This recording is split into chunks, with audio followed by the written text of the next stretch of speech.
Welcome to Blizzard Fire. We hope this video helps fire up your solution. You start by proving the problem exists. Reproduce it once, then again to confirm.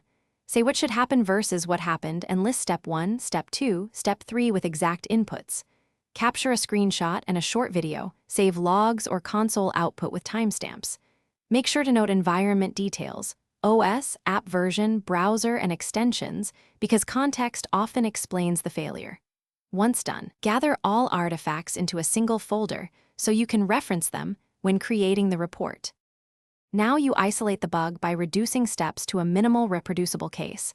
Remove unrelated clicks or data until the issue still occurs. Explain frequency, always, sometimes, rarely, and the impact on workflows so engineers can prioritize. Paste exact error messages, stack traces, HTTP status codes, and any input values that trigger the fault.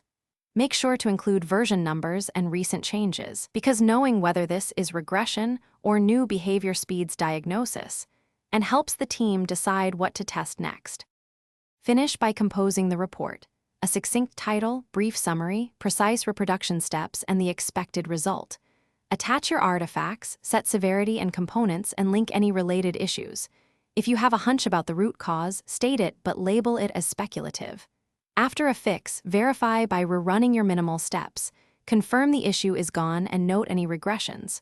Troubleshooting tip: if results vary, include exact timestamps and environment snapshots so intermittent failures can be correlated.